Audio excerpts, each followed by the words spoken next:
बिस्मिल्लाहिर्रहमानिर्रहीम, अस्सलाम वालेकुम। Welcome to my YouTube channel. आप सब कैसे, उम्मीद है सब खैरियत से होंगे। आज मैं आप लोग के लिए लेके आई हूँ दाल गोश्त की रेसिपी, और ये इतना मज़ेदार दाल गोश्त बनेगा ना कि खाने वाले जो है ना पलेटे तक चाट जाएंगे। बहुत ही कमाल की। और ये हम बनाएंगे मसूर की दाल गोश्त, बहुत ही मज़ेदार, बिल्कुल जायका ऐसा जैसे आप हलीम खा रहे हो।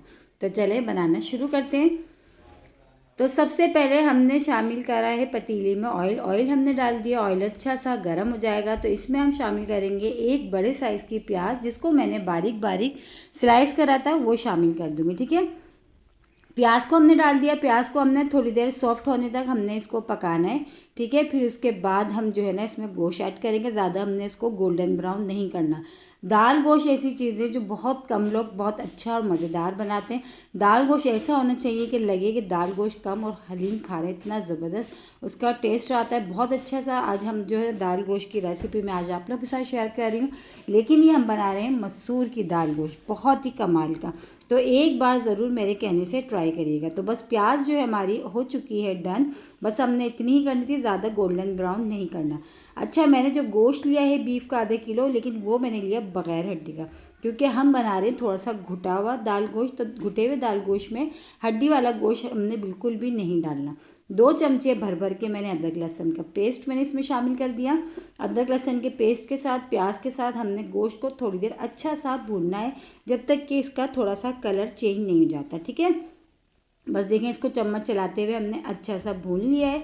अब बस ये, अब जिसके इसका जो गोश्त है, इसका जो कलर है वो भी अच्छा सा चेंज हो चुका है। अब इसमें हम शामिल करेंगे मसाले।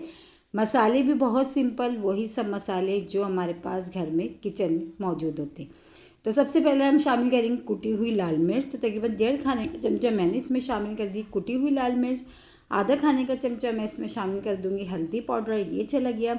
1 खाने का चमचा मैं इसमें शामिल करूँगी, अच्छा, नमक। अब अपने टेस्ट के हिसाब से कम या ज़्यादा कर सकते हैं, तो नमक भी मैं शामिल करूँगी। हाफ़ टी स्पून में नमक अभी डाल लें, फिर बाद में हमें कम लगेगा तो बाद में हम और शामिल कर देंगे। ठीक है, 1 खाने का चमचा मैं इसमें शामिल कर दूँगी पिसा हुआ धनिया, ये भी चला गया। बस अब इसमें पानी हमने शामिल करना है। पानी हमने इतना शामिल करना है कि गोश्त अच्छा सा गल जाए, क्योंकि जब गोश्त अच्छा सा गल जाएगा तो घुटने में जो है ना आसानी रहेगी और बहुत अच्छा सा रेशे वाला सा घुट जाएगा। और बोटियाँ देखिए मैंने थोड़ा बड़े बड़े साइज़ की लिए, थोड़ी छोटी छोटी नहीं ली, ताकि जो दाल गोश्त में रेशा है ना हमारा, वो बहुत ही अच्छा और शानदार बनेगा। तो बस अब इसमें मैंने पानी शामिल कर दिया। पानी शामिल करके बस हम इसको कवर करके पकाएंगे जब तक कि गोश्त अच्छा सा जो है ना गल नहीं जाता। ठीक है, तो चूल्हा मैंने कर दिया है तेज़, और देखें ये माशाल्लाह जो है इसमें उबाल आना शुरू हो गया है। बस अब हम इसको कवर करके इतनी देर पकाएंगे, बीच में भी हम इसको चेक करते रहेंगे। अगर आपके पास कुकर है तो आप उसमें दाल और गोश्त को, दोनों चीज़ों को एक साथ डाल के चढ़ा दें, और दोनों चीज़ें अच्छे से कम वक्त में अच्छे से गल जाएंगी और बन भी जाएगी। तो ये देखिए गोश्त को गलते हुए टाइम हो चुका था। गोश्त हमने चेक कर लिया, माशाल्लाह अच्छा सा गल गया था। अब इसमें शामिल करूँगी मसूर की दाल। 1 पाव मैंने ली थी मसूर की दाल, उसको मैंने तकरीबन 1 घंटा भिगो दिया था। दाल मैं जब भी बनाती हूँ तो मैं भिगो देती हूँ, भिगोने से ही होता है कि दाल हमारी कम वक्त में और अच्छी गल जाती है। ठीक है, तो 1 पाव मैंने मसूर की दाल ली थी, वो मैंने इसमें शामिल कर दी, जिसको मैंने 1 घंटा भिगो दिया था पहले से। बस दाल भी हमने शामिल कर दी, और इसी के साथ ही अब इसमें शामिल कर देंगे हम टमाटर। तो 2 मीडियम साइज़ के टमाटर, जिसको मैंने ऐसे रफली सा कट कर लिया था, बस वो भी मैंने इसमें शामिल कर दिया।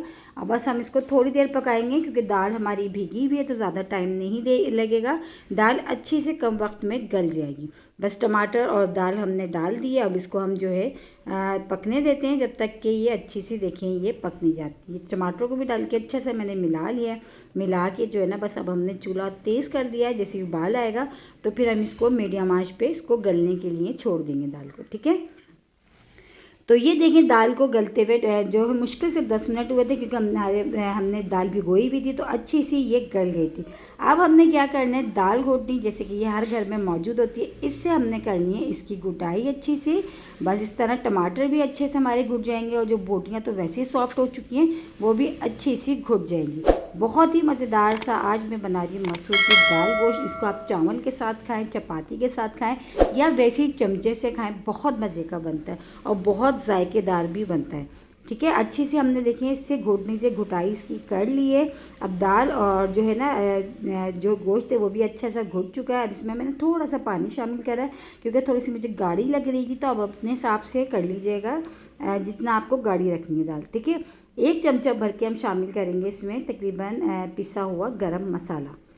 तो ये लाजमी हमने डालना है, बस ये डाल दिया। बस ये डाल के थोड़ी देर हमने इसको चूल्हे पे पकाना है क्योंकि हमने इसमें पानी ऐड करा है। तो इसको थोड़ी देर हम पकाएंगे, फिर हम लगाएंगे इसमें एक शानदार सा तड़का, जिसके बगैर दाल अभी हमारी बिल्कुल अधूरी है। ठीक है। तो बस अब हमने चूल्हे पे रख दिया इसको, अच्छा सा हम इसको थोड़ी देर पका लेते हैं। फिर पकाने जो है दूसरे साइड पे हम इसका तड़का एक अच्छा सा तैयार कर लेते हैं जब तक ये दाल अच्छी सी हमारी पक रही है। तो तड़का तैयार करने के लिए मैंने ले लिया है ऑयल, उसमें शामिल कर दी एक छोटे साइज़ की प्याज सारे स्लाइस करके ये शामिल कर दी। इसी के साथ इसमें शामिल कर दी 1/2 टीस्पून सफ़ेद ज़ीरा, 3 जो है साबुत वाली गोल लाल मिर्च, गोल की जगह आप जो लंबी होती है अगर आपके पास वो है ना तो आप वो भी इसमें शामिल कर सकते हैं। ठीक है।